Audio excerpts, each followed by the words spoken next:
Bulletin की शुरुआत सिवान के गंगपुर गांव में गेहूं के खेत में अचानक आग लग गई। अगलगी में खेत में खड़ी गेहूं की पूरी फसल जलकर खाक हो गई। स्थानीय लोगों ने आग बुझाने का प्रयास किया, लेकिन तब तक फसल पूरी तरह नष्ट हो चुकी थी। आग लगने के कारणों का पता नहीं चल पाया है।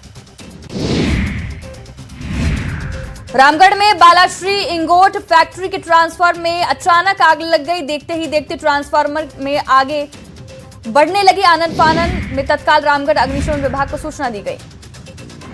औरंगाबाद में ट्रैक्टर से गिरकर 14 साल के किशोर की मौत हो गई। घटना NH 139 पर ओबरा थाना क्षेत्र के पोस्ट ऑफिस के पास की बताई जा रही है। समस्तीपुर में एक किराना कारोबारी को बदमाशों ने गोली मारकर गंभीर रूप से जख्मी कर दिया। घटना मोहिउद्दीन नगर थाना क्षेत्र के कुरसाहा इलाके की है। गोपालगंज में जमीन विवाद में दो पक्षों के बीच मारपीट हुई और इस मारपीट की घटना में 6 लोग घायल हो गए। घटना सिंधवलिया थाना क्षेत्र के बरहिमा गांव की है। सभी घायलों को इलाज के लिए सदर अस्पताल में भर्ती कराया गया। गोपालगंज के नगर थाना क्षेत्र के नौरंगा गांव में बिजली करंट लगने से एक मजदूर झुलस गया। घटना के बाद घायल मजदूर को सदर अस्पताल में भर्ती कराया गया। पीड़ित की पहचान मानिकपुर गांव निवासी ध्रुव यादव के रूप में हुई है।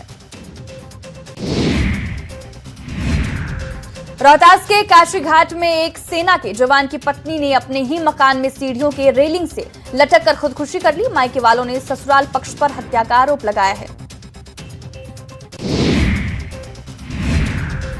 पटना सिटी के आलमगंज थाना क्षेत्र में NMCH रोड से पुलिस ने एक 25 साल के अज्ञात युवक का शव बरामद किया।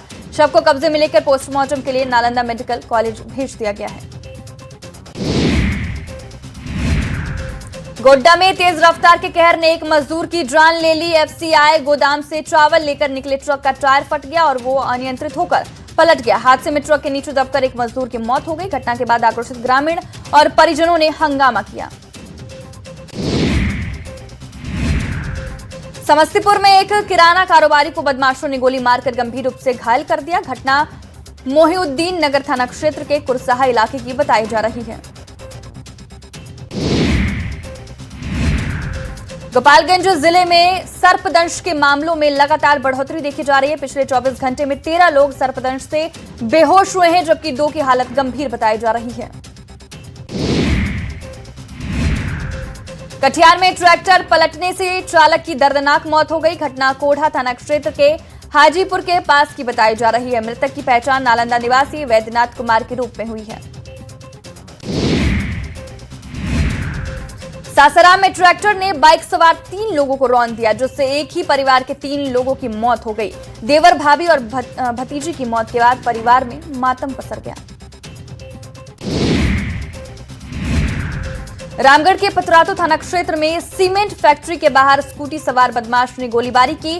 घटना से इलाके में सनसनी फैल गई। सूचना के बाद पुलिस मौके पर पहुंची। गोलीबारी की घटना CCTV में कैद हो गई थी। चाईबासा के चक्रधरपुर रेल मंडल के डुमेरता रेलवे स्टेशन के पास रेलवे ट्रैक पर मालगाड़ी के सामने जंगली हाथी आ गया। इस दौरान मालगाड़ी के चालक ने सतर्कता बरतते हुए ट्रेन को रोक दिया। गुमला के बसिया थाना क्षेत्र के कारालोया गांव में जंगली हाथी का आतंक देखने को मिला। महुआ चुनने गई महिला पर हाथी ने अचानक हमला कर मौत के घाट उतार दिया। धनबाद के गोविंदपुर थाना क्षेत्र अंतर्गत खैरखाबाद में एक भीषण सड़क हादसा हुआ, जिसमें बाइक सवार 3 लोग गंभीर रूप से घायल हो गए। बाइक सवार RS मोड़ रतनपुर से बरवा की ओर जा रहे थे।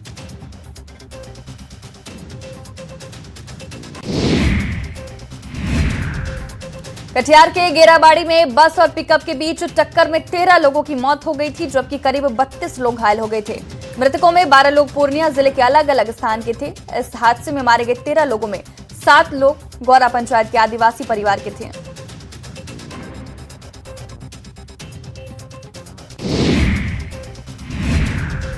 पूर्णिया के बनमनखी थाना क्षेत्र में पुलिस ने नशा तस्करों के खिलाफ बड़ी कार्रवाई करते हुए 70 लाख रुपए स्मैक बरामद किया। इस कार्रवाई में पुलिस ने 2 तस्करों को भी गिरफ्तार किया। पुलिस को गुप्त सूचना मिली थी, जिसके आधार पर जानकारी जानकी नगर पुलिस ने वाहन को रोककर तलाशी ली।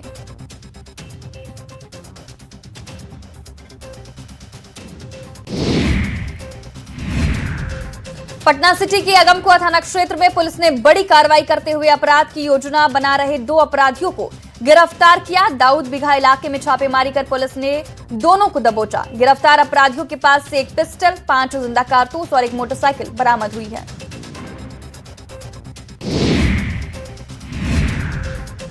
चाईबासा के चक्रधरपुर में 3 महीने पहले लापता हुई नाबालिग को पुलिस ने उत्तर प्रदेश से बरामद किया। पुलिस ने अपहरण के आरोप में 2 लोगों को गिरफ्तार किया। चक्रधरपुर थाना क्षेत्र के ओटार पंचायत के जेना बेड़ा गांव से एक नाबालिग लड़की को 3 महीना लापता हो गई थी, जिस पर कार्रवाई करते हुए पुलिस ने छापेमारी की और नाबालिग लड़की को सकुशल बरामद किया। बोकारो के चर्चित पुष्पा हत्याकांड में मुख्य आरोपी प्रेमी दिनेश कुमार महतो को न्यायिक हिरासत में भेज दिया गया। बताया जा रहा है कि आरोपी ने पूछताछ में हत्या की बात स्वीकार करते हुए नरकंकाल की बरामदगी कराई थी। पुलिस मामले की कड़ियों को जोड़ने में जुटी है और फेंके गए कागजातों की तलाश भी जारी है।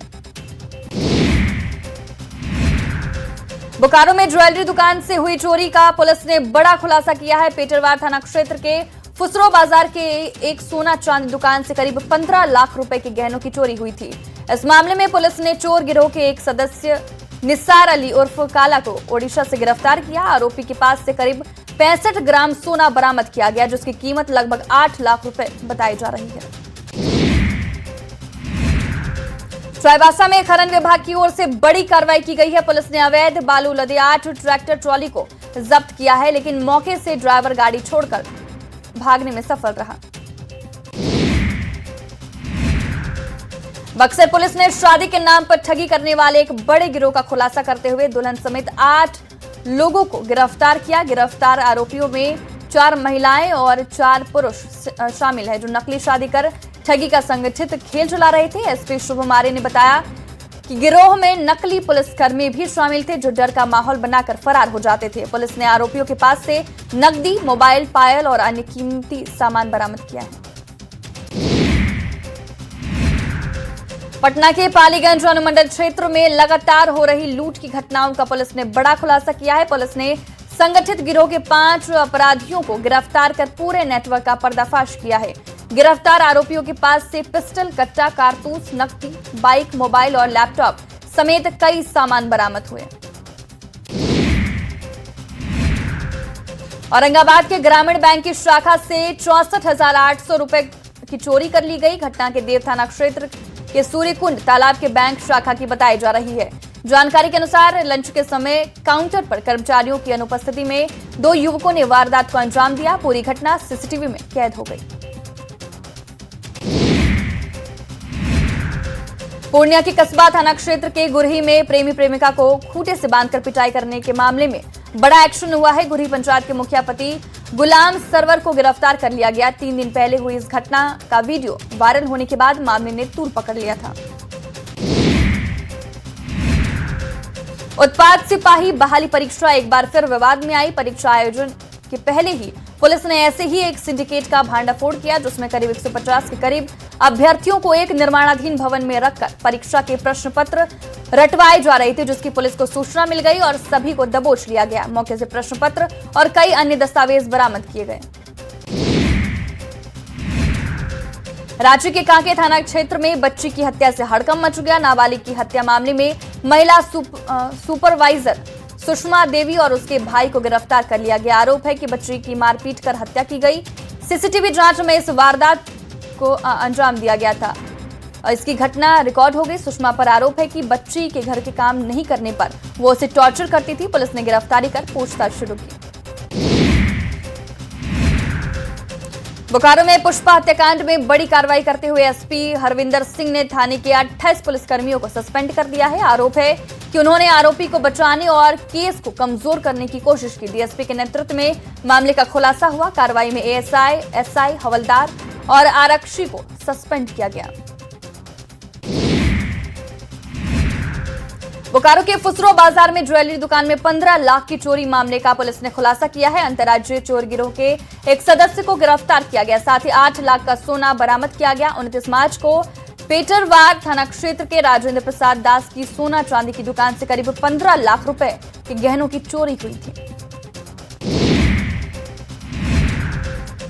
चाईबासा के राउरकेला रेलवे स्टेशन से पुलिस ने 26 किलो गांजा जब्त करते हुए 3 युवकों को गिरफ्तार किया। आरपीएफ और डॉग स्क्वाड की संयुक्त कार्रवाई में 2 ट्रॉली बैग से मिले गांजा का बाजार मूल्य करीब 13 लाख बताया गया। गिरफ्तार आरोपियों की पहचान झारखंड के बोकारो निवासी शुभम कुमार दुबे और कनिष्क मिश्रा और बिहार के सहरसा निवासी भारत कुमार के रूप में हुई। गुमला में नाबालिग लड़की के साथ 3 युवकों के गैंगरेप मामले में पुलिस ने त्वरित कार्रवाई करते हुए घटना में शामिल 3 युवकों को गिरफ्तार किया। सरहुल देखकर वापस लौट रही नाबालिग के साथ 3 युवकों ने गैंगरेप किया था और किसी को नहीं बताने की धमकी देकर छोड़ दिया। पीड़िता ने घर पहुंचकर परिजनों को बताया, जिसके बाद परिजनों ने मामला दर्ज कराया। पुलिस सभी युवकों से पूछताछ कर रही है। जेडीयू विधायक अमरेंद्र पांडे उर्फ पप्पू पांडे की मुश्किलें बढ़ गई। गोपालगंज पुलिस ने कुचायकोट विधानसभा के विधायक अमरेंद्र कुमार उर्फ पप्पू पांडे, उनके भाई सतीश पांडे और सीए राहुल तिवारी के विरुद्ध गैर जमानती वारंट ले लिया। एसपी विनय तिवारी ने विधायक और उनके भाई की गिरफ्तारी के लिए पुलिस की 2 टीमों को रवाना किया।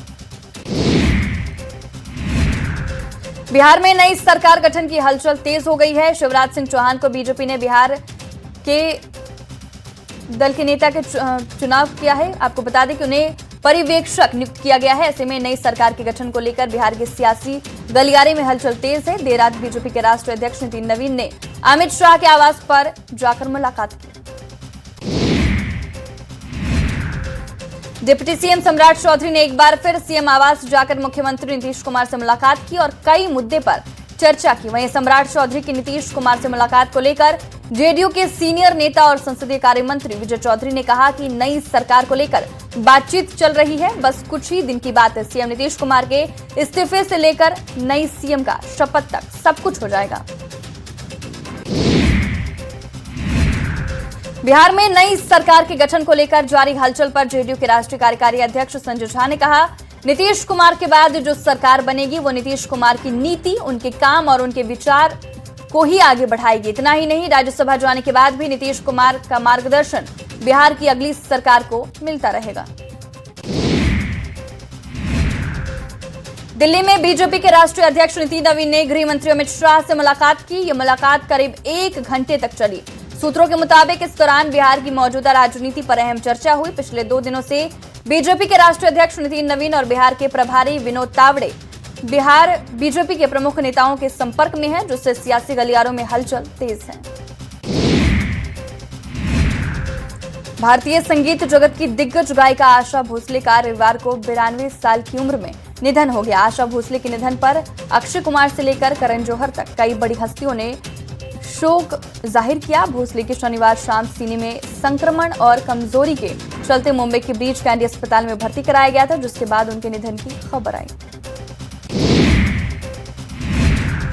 सुरों की रानी आशा भोसले के निधन से देश भर में शोक की लहर दिखी। बिहार के मुख्यमंत्री नीतीश कुमार ने भी आशा भोसले के निधन पर शोक जताया। सीएम ने कहा कि आने वाली पीढ़ियां उन्हें भारतीय संस्कृति के एक प्रतीक के रूप में याद रखेगी। उनका जाना भारतीय संगीत के एक युग का अंत है। दिग्गज गायिका आशा भोसले के निधन पर पीएम नरेंद्र मोदी ने भी दुख जताया। पीएम मोदी ने सोशल मीडिया हैंडल एक्स पर पोस्ट किया और लिखा कि आशा भोसले के साथ कुछ यादगार तस्वीरें भी साझा की और लिखा कि भारत की सबसे प्रतिष्ठित और बहुमुखी आवाजों में से एक आशा भोसले जी के निधन से मैं काफी व्यथित हूं। उनके साथ हुए मेरे सभी संवाद हमेशा मेरे दिलों में बसे रहेंगे। भोजपुर बक्सर विधान परिषद उपचुनाव को लेकर एनडीए ने अपने उम्मीदवार की घोषणा की। संदेश विधानसभा के विधायक राधाचरण सेठ के बेटे कन्हैया प्रसाद को जेडीयू की ओर से अधिकृत प्रत्याशी बनाया गया। इस घोषणा के साथ ही क्षेत्र में चुनावी सरगर्मी तेज हो गई है। बीजेपी प्रदेश अध्यक्ष ने जेएमएम और कांग्रेस पर निशाना साधा। उन्होंने कहा कि जिस दल की विचारधारा नहीं है उस तरह के दलों का हाल यही होता है। कांग्रेस जेएमएम के लोग असम में एक दूसरे को गाली दे रहे थे, अब वही डाला गलबहिया कर रही है, लेकिन बंगाल में इनकी दाल नहीं गलने वाली है, क्योंकि ऐसे दलों को बंगाल की जनता जवाब देगी। रामगढ़ पहुंचे स्वास्थ्य मंत्री डॉक्टर इरफान अंसारी ने केरला, पुडुचेरी, तमिलनाडु और असम में कांग्रेस और गठबंधन की जीत का दावा किया। वहीं बंगाल को लेकर कहा कि हमारे बिना सरकार नहीं बनेगी।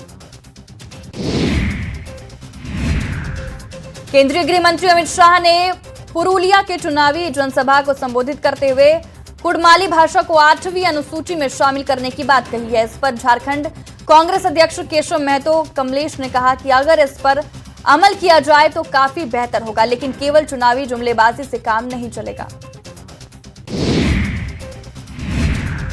अररिया के फारबिसगंज में हुए दोहरे हत्याकांड को लेकर अररिया से बीजेपी सांसद प्रदीप सिंह पीड़ित परिवारों से मिले और मृतकों के परिजनों को ढाढ़स बढ़ाया। उन्होंने मृतक मोहम्मद नबी और रवि चौहान के घर पहुंचकर परिजनों से मुलाकात की और घटना पर संवेदना व्यक्त की। प्रदीप सिंह ने कहा कि घटना का वीडियो बनाकर सोशल मीडिया पर साझा किया गया। अररिया के फारबिसगंज में हुए डबल मर्डर के पीड़ित परिवारों से पूर्णिया सांसद पप्पू यादव ने मुलाकात की और आर्थिक मदद दी। पप्पू यादव ने कहा कि नबी की बेटी की शादी का खर्च वो खुद उठाएंगे और पिकअप वैन की EMI भी भरेंगे। सांसद ने भरोसा दिलाया कि हर संभव मदद पीड़ित परिवार को दी जाएगी। असम में लगातार कांग्रेस के लिए चुनाव प्रचार कर रहे बंधु तुर्की ने कहा कि असम के कुछ इलाकों में JMM की वजह से कांग्रेस को नुकसान होगा, लेकिन असम की जनता इस बार परिवर्तन चाह रही है, इसीलिए इस बार हिमंता विश्व शर्मा को हारना तय है। वहीं JMM ने कहा कि ये उनका आकलन है, लेकिन हम किसी को नुकसान पहुंचाने नहीं गए थे। बिहार सरकार के लोक स्वास्थ्य अभियंत्रण विभाग के मंत्री संजय सिंह भोजपुर दौरे पर पहुंचे, जहां उन्होंने कई कार्यक्रमों में हिस्सा लिया। उन्होंने कोइलवर के बहियारा गांव के बालाजी मंदिर निर्माण समारोह में शामिल होकर पूजा अर्चना की। आपको बता दें कि वो फेंड्रिस कॉलोनी पहुंचे, जहां उन्होंने पूर्व मुखिया के परिवार से मुलाकात कर पीड़ित परिवार को न्याय का भरोसा दिया। अगियाव प्रखंड में समर्थकों ने उनका जन्मदिन भी मनाया। राज्यसभा सांसद धर्मशाला गुप्ता ने दरभंगा में नारी शक्ति वंदन अभियान को लेकर प्रेस वार्ता की। उन्होंने कहा कि नारी शक्ति वंदन अधिनियम के तहत लोकसभा और विधानसभा में महिलाओं को 33% आरक्षण मिलेगा। यह अभियान 11 से 13 अप्रैल तक देश भर में जनसंपर्क कार्यक्रमों के माध्यम से चलाया जा रहा है। आरा के नागरी प्रचारिणी सभागार में बिहार राज्य अराजपत्रित कर्मचारी महासंघ का 16वां जिला सम्मेलन आयोजित किया गया। सम्मेलन में कर्मचारी संघ की मजबूती और जिला स्तरीय मुद्दों पर विस्तार से चर्चा की गई। बैठक में OPS बहाली, संविदा कर्मियों को नियमितकरण, महंगाई भत्ता और निजीकरण का विरोध जैसे मुद्दे प्रमुख रहे। PM सूर्य घर मुफ्त बिजली योजना के तहत लोग अपने घर में बिजली भी जला सकेंगे और रुपया भी कमा सकेंगे। नगर निगम से अप्रूव होने के बाद गांव शहर के हर मोहल्ले में कंपनियों की तरफ से कैंप भी लगाया जा रहा है। इन कैंपों के माध्यम से लोगों को इंस्टॉलमेंट और इसे इंस्टॉल करने के लिए सरकारी बैंकों से लोन लेने से जुड़ी जानकारी दी जा रही है। पाटलिपुत्र रेलवे स्टेशन पर रेलवे सुरक्षा बल ने ऑपरेशन मातृशक्ति के तहत एक गर्भवती महिला का सफल और सुरक्षित प्रसव कराया। दरअसल पूर्व मध्य रेल के दानापुर मंडल अंतर्गत प्लेटफॉर्म संख्या 2 पर गश्त के दौरान RPF टीम को सूचना मिली कि फुट ओवरब्रिज के पास एक महिला को अचानक प्रसव पीड़ा हो रही है, जिसके बाद टीम मौके पर पहुंची और बिना देर किए स्थिति को संभाला। पटना बीजेपी कार्यालय में अंबेडकर जयंती को लेकर प्रेस कॉन्फ्रेंस की गई। मंत्री लखेंद्र पासवान ने जानकारी दी कि भारत रत्न भीमराव अंबेडकर की जयंती 14 अप्रैल को पूरे देश में बड़े स्तर पर मनाई जाएगी। बीजेपी बूथ स्तर से लेकर राज्य स्तर तक विभिन्न कार्यक्रम आयोजित करेगी और देश भर में लगभग 20 दिनों तक जयंती समारोह मनाया जाएगा। भारतीय कला संस्कृति के संरक्षण और संवर्धन को लेकर रांची के ऑन्ड्रे हाउस में भारत के गवैया प्रतियोगिता का आयोजन हुआ। अलग अलग भाषाओं से जुड़े कलाकारों ने इस मंच पर अपना हुनर दिखाते हुए ऑनलाइन डिजिटल प्लेटफॉर्म पर खुद को साबित करने की कोशिश की। महान गायिका आशा भोसले के सम्मान में कलाकारों ने उन्हें याद करते हुए उनकी गाए गीतों को भी गाया। नारी शक्ति वंदन अधिनियम को लेकर रांची के प्रदेश बीजेपी कार्यालय में प्रदेश उपाध्यक्ष और पूर्व सांसद गीता कोड़ा ने प्रेस कॉन्फ्रेंस की। उन्होंने इस अधिनियम को लेकर सभी राजनीतिक दलों से समर्थन की अपील की। गीता कोड़ा ने कहा कि 2047 तक भारत को विकसित राष्ट्र बनाने का सपना बिना महिलाओं के योगदान के संभव नहीं हो पाए। झारखंड कांग्रेस इस महीने अपने प्रदेश कांग्रेस कमेटी की घोषणा करने वाली है। इस घोषणा से पहले झारखंड कांग्रेस के प्रदेश अध्यक्ष केशव महतो कमलेश दिल्ली रवाना हुए। केशव महतो कमलेश ने कहा कि दिल्ली में तमाम तय हुए नामों के साथ वार्ता होगी। रांची के मोरहाबादी की हातमा बस्ती में भूखर जल काफी नीचे जा चुका है, जिससे लोगों को पानी की कमी का सामना करना पड़ रहा है। ये इलाका ड्राई जोन के रूप में तब्दील होता नजर आ रहा है। यहाँ हातमा बस्ती में ज्यादातर सरकारी बोरिंग और चापाकल फेल कर चुके हैं। ज्यादातर घरों में अपना बोरिंग नहीं है, लिहाजा स्थानीय लोग दूसरों के घरों से पानी मांगकर काम चला रहे हैं। पलामू का बेतला नेशनल पार्क में गर्मी के मौसम में जंगली जानवरों को पानी के लिए इधर उधर ना भटकना पड़े, इसे लेकर खास तैयारी की जा रही है। जानवरों के लिए पानी की समुचित व्यवस्था के लिए पार्क के अंदर सीमेंट वाटर ट्रम्स बनाए गए हैं, जिसमें टैंकर से पानी भरा जाता है ताकि जंगली जानवरों को पानी मिल सके। जमशेदपुर के चाकुलिया में वन विभाग ने 23 करोड़ की लागत से 75 एकड़ में देश का सबसे बड़ा पार्क बनकर तैयार हुआ है। बहुत जल्द इस पार्क का उद्घाटन झारखंड के मुख्यमंत्री हेमंत सोरेन करेंगे। पार्क में बच्चों के साथ बुजुर्गों के लिए भी विशेष सुविधा दी गई है। पूरे पार्क में झारखंड की संस्कृति देखने को मिलेगी। ये पार्क सैलानियों के बीच आकर्षण का केंद्र होगा। सरना का सनातन धर्म को लेकर एक होने के दावों पर राजनीति गरमाई हुई है। आईएएस निशा उरांव और आदिवासी नेत्री निशा भगत ने अपने बयानों में सरना सनातन को एक होने की बात कही, जिसके बाद बवाल शुरू हो गया। लोहरदगा में आदिवासी संगठनों ने कड़ा विरोध किया, प्रदर्शन करते हुए पुतला दहन किया।